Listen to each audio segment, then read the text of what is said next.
والصلاة والسلام على رسول الله أما بعد فأعوذ بالله من الشيطان الرجيم بسم الله الرحمن الرحيم আজকে আমাদের বিষয় হলো আল মানসুবাতের মাফআলে মুতলাক।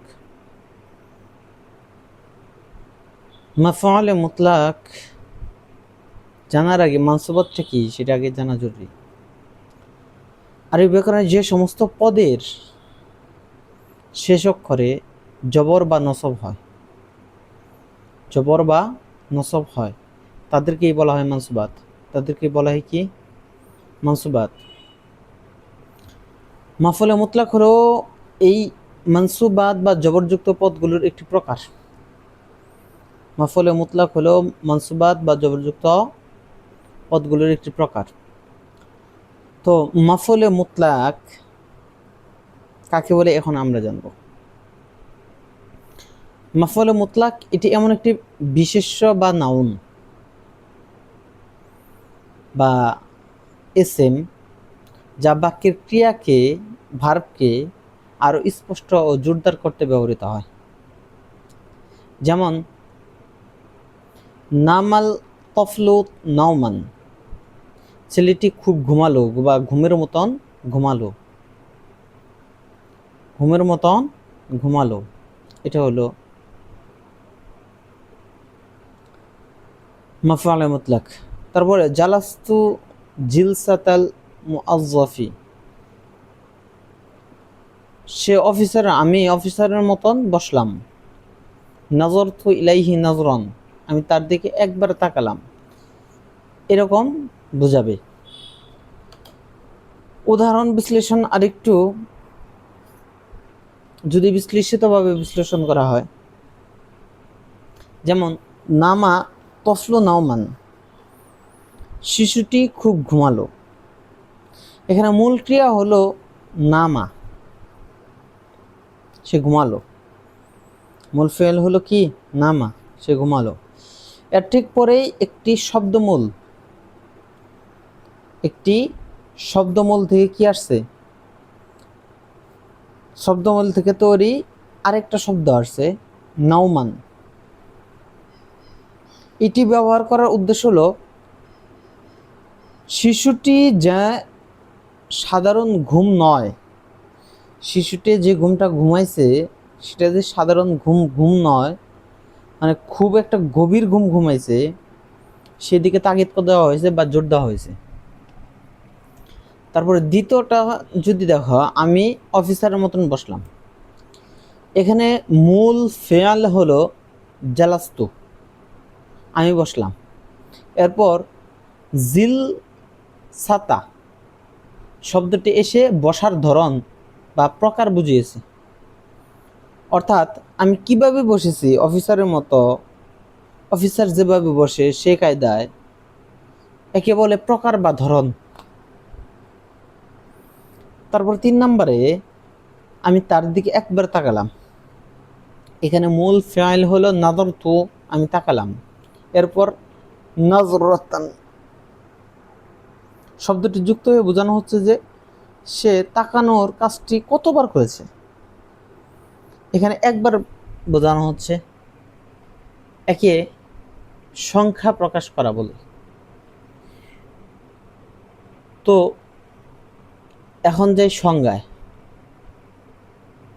সংজ্ঞায় বলতেছে ওয়াইসমুন মুশতাকুদ মিন লফজিল ফাইলি ইয়াদুল্লু আলা হাদাসিন গায়রা মুক্তারিনি বিজামান ওয়া ইয়ামালু ফিহি ফি'লুহু আও শিবহুহু আলা আন ইউযকারা মাআহা। ফেল এমন শব্দ থেকে নিষ্পন্ন এমন একটি ইসমে মুশতাককে মাফউলে মুতলাক বলে যা কোনো কালের সাথে সম্পৃক্ত নয় আর ইসমের সাথে উল্লেখিত ফেয়াল বা শিবে ফেলের উপর আমল করে। কি বুঝলা? কি বুঝলা এখন বলো। এখন আশা করি মানে আমার ধারণা বেশিরভাগই বুঝো নেই এই সংজ্ঞাটা, কিন্তু এর আগেও আমি একটা সংজ্ঞা বলছি, সেটাও আশা করি বুঝছো। এখন সহজ ভাষায় সংজ্ঞাটা বলি। মাফউলে মুতলাক হলো এমন একটি ইসম, খেয়াল করো, মাফুলে মুতলাক হলো এমন একটি ইসম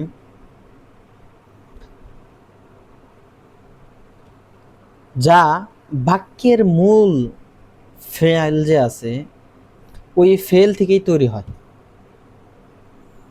আবার শোনো, মাফুলে মুতলাক হলো এমন একটি ইসম যা বাক্যের মূল যে ফেল আছে, মূল যে ক্রিয়া আছে সেখান থেকেই উৎপন্ন হয়। তারপরে এটি কোনো নির্দিষ্ট কাল বা সময়ের সাথে সম্পৃক্ত থাকে না। এটা কোনো নির্দিষ্ট কাল বা সময়ের সাথে কি থাকবে না? সম্পৃক্ত থাকবে না। বাক্যের মূল ক্রিয়াটি এই এসএমটির উপর আমল করে বা এটিকে জবর প্রদান করে। তাহলে কি বাক্যের মূল ক্রিয়াটি এই এসএমটির উপর আমল করে বা এটিকে জবর প্রদান করে। নাহবিদদের ভাষায় যদি আমি বলি, এটি একটি মানসুব মাজদার, জবরযুক্ত ক্রিয়ামূল, যা বাক্যের ক্রিয়ার পরে বসে। বাক্যের ক্রিয়ার কি সে বসে? পরে বসে। উদাহরণে যদি যাই, জালাস্তু জিলসাতা, বাক্যের ক্রিয়ার পরে বসলো। হয় ক্রিয়াকে জোর দেওয়ার জন্য, অথবা তার প্রকার বোঝানোর জন্য, কিংবা তার সংখ্যা প্রকাশের জন্য ব্যবহৃত হয়। তাহলে কয়টা কারণে ব্যবহৃত হয়? বাক্যকে জোর দেওয়ার জন্য প্রথম নাম্বার, দ্বিতীয় নাম্বার প্রকার বা ধরন বোঝানোর জন্য দ্বিতীয় নাম্বার গেল, 3 নাম্বার হলো মানে সংখ্যা প্রকাশের জন্য এটি ব্যবহার হয়। আশা করি বুঝছো। এখন মাফুলে মুতলাকের প্রকারভেদ। মাফুলে মুতলাক 3 প্রকার। মাফুলে মুতলাক কয় প্রকার? 3 প্রকার। এক হলো ফেলের তাকিদ প্রদান করা। ওয়াকাল্লামাল্লাহু মুসা তাকলিমা, আল্লাহ তাআলা মুসা আলাইহিস সালামের সাথে কথা বললেন। এখানে তাকলিমান শব্দটি মূল ক্রিয়া কালামকে জোর দেওয়ার জন্য এসেছে। কালামকে কি দেওয়ার জন্য আসছে? জোর দেওয়ার জন্য আসছে। এ প্রকার মাফুলে মুতলাক এর ক্ষেত্রে মাজদার দ্বিবচন বা বহুবচন হয় না। মাজদার দ্বিবচন বা বহুবচন হয় না। তারপরে ফাইলের প্রকার বা ধরন। ইন্না ফাতাহনা লাকা ফাতহাম মুবিনা, আমি আপনাকে সুস্পষ্ট বিজয় দান করেছি। আমি আপনাকে কি করেছি? সুস্পষ্ট বিজয় দান করেছি। এগুলো ওই যে আগেও আমরা পড়ছি। আর সংখ্যা বা প্রকাশের জন্য রকাআতু রাকাতান, আমি একবার রুকু করেছি। সাজদাতু সাজদাতাইন, আমি 2বার সেজদা করেছি। এটা ওই যে মাজদারটি দ্বিবচন বা বহুবচন হয় না। এগুলো আমরা আগেই পড়েছি। তারপরে মাফুলে মুতলাকের ফেলকে বিলুপ করার ক্ষেত্রসমূহ।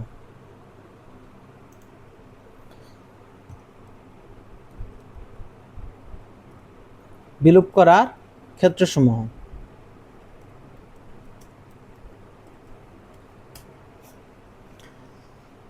তো এখানে 1 নম্বরে দেওয়া আছে কারিনা। কি দেওয়া আছে? কারিনা, নির্দেশক পাওয়া গেলে মাফুলে মুতলাকের ফেলকে বিলুপ করা যায়। যেমন ভ্রমণ থেকে ফিরে আসা ব্যক্তিকে বলা হলো খয়রা মাকদামিন, শুভ আগমন। ইমূল ছিল কদিমতা কদুমান খয়রন, খয়রা মাকদামিন, তোমার আগমন শুভ হোক। তো এটাকে আমরা কি করলাম? ছোট করে ফেলাইলাম। আমরা কি করলাম? ছোট করে ফেলাইলাম এইভাবে। মানে নির্দেশক পাওয়া গেলে মাফুলে মুতলাকের ফেলকে বিলোপ করা জায়েজ। তারপরে কোনো সময় এর ফেলকে বিলোপ করা ওয়াজিব হয়। এর ফেলকে বিলোপ করা কি হয়? ওয়াজিব হয়। এটা ব্যাকরণের নিয়ম ছাড়াই আরবি ভাষাভাষীদের থেকে শ্রুত কথা, যেমন রায়ান, শুকরান, হামদান, সাকিয়ান, এগুলোর প্রত্যেকটি মাফুলে মুতলাক এসব ফেল সর্বদা বিলুপ থাকে। মূল বাক্যগুলো হলো সাকাকাল্লাহু সাকিয়ান, আল্লাহ তোমাকে পানির তৃপ্তি দান করুক। শাকারতুকা শাকরান, আমি তোমার প্রতি যথাযোগ্য কৃতজ্ঞতা জ্ঞাপন করলাম। হামিদতুকা হামদান, আমি তোমার যথাযথ প্রশংসা করেছি। রাআকাল্লাহু রাআন, আল্লাহ তোমার পূর্ণরূপে হেফাজত করুন। তো এরকমভাবে বিলোপ হয়। তো আরও এখানে বিস্তারিত কিছু আছে, বোঝার ক্ষেত্রে আমি কিছু বিস্তারিত বলি। আবশ্যিকভাবে যেগুলো বিলোপ হয়, কিছু ক্ষেত্রে মূল ক্রিয়াটি বাদ দেওয়া বাধ্যতামূলক হয়ে পড়ে, যেমন আদেশ বা নিষেধ বোঝাতে। যেমন সবরান আলা সাদা ইদি, কষ্টে ধৈর্য ধারণ করো। এখানে মূল ক্রিয়া হলো ইসবির, ধৈর্য ধরো, বিলুপ্ত আছে। তারপরে দোয়া বা বদদোয়া বোঝাতে, শাকিয়ান লাক, আল্লাহ তোমাকে বৃষ্টি বা রহমত দিন। এখানে শাকাক আল্লাহ ক্রিয়াটি উজ্জ আছে। প্রশংসা বা বিস্ময় প্রকাশে, সুবাহান আল্লাহ, এখানে আসবাহ, আমি পবিত্রতা ঘোষণা করছি ক্রিয়াটি বিলুপ্ত আছে। তাওবিখ বা তিরস্কার করতে, আজুর আত আল্লাহ, আল্লাহর অবাধ্যতায় এত সাহস, এরকম। অনুমতি সাপেক্ষে বা ঐচ্ছিক বিলুপ্ত হওয়া, যদি পূর্বের কোনো প্রশ্ন বা প্রসঙ্গের কারণে মূল ক্রিয়াটি সহজেই অনুমেয় হয়, তবে সেটি বিলোপ করা যায়।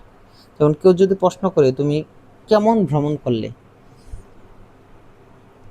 কাইফা সিফরোকা, উত্তরে আমি শুধু বললাম সাইরন হাসনান, উত্তম ভ্রমণ। এখানে মূলত সিরতু সাইরন হাসনান, আমি উত্তম ভ্রমণ করেছি, এই সিরতু শব্দটা বিলুপ্ত রয়ে গেছে।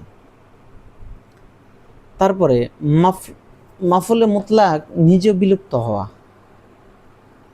কখনো কোনো বাক্যে স্বয়ং মাফুলে মুতলাকটি বিলুপ্ত হয়ে যায়, তার পরিবর্তে অন্য কোনো শব্দ এসে তার স্থলাভিষিক্ত বা প্রতিনিধিত্ব করে, তাকে নাইবে মাফুলে মুতলাক বলে। প্রধান যে শব্দগুলো মাফুলে মুতলাকের পরিবর্তে বসে, যেমন কুল্লা সব, এবং বাদা কিছু শব্দ দুটি মাজদারের দিকে ইজাফত হলে, যেমন ফালা তামিলু কুল্লাম মাইলি, তোমরা পুরোপুরি ঝুঁকে পড়ো না। এখানে মূল মাফুলে মুতলাক মাইলান বিলুপ্ত হয়ে কুল্লা শব্দটি তার জায়গায় এসেছে। মাজদারের গুণ বা সিফাত বসলে, উদাহরণ সিরতু সারিয়ান, আমি দ্রুত হাঁটলাম। এখানে মূলত বাক্যটি ছিল সিরতু সাইরন সারিয়ান, মূল মাজদার সাইরন বিলুপ্ত হয়ে তার সিফাত সারিয়ান মাফুলে মুতলাকের কাজ করেছে। তারপরে সংখ্যামূলক শব্দ আদাত বসলে, যেমন ফাজদিলুহুম সামানিনা জালদা, তাদের 80টি বেত্রাঘাত করো। এখানে সামানিনা 80 সংখ্যাটি মাফুলে মুতলাকের স্থলাভিষিক্ত হয়েছে।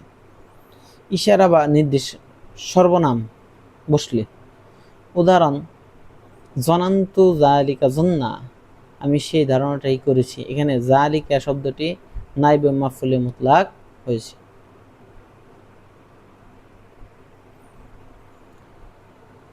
তো এগুলাই এখানে আলোচনা হয়েছে। আজকের ক্লাস এ পর্যন্তই। সকলে ভালো থাকো, সুস্থ থাকো। আসসালামু আলাইকুম ওয়া রাহমাতুল্লাহ।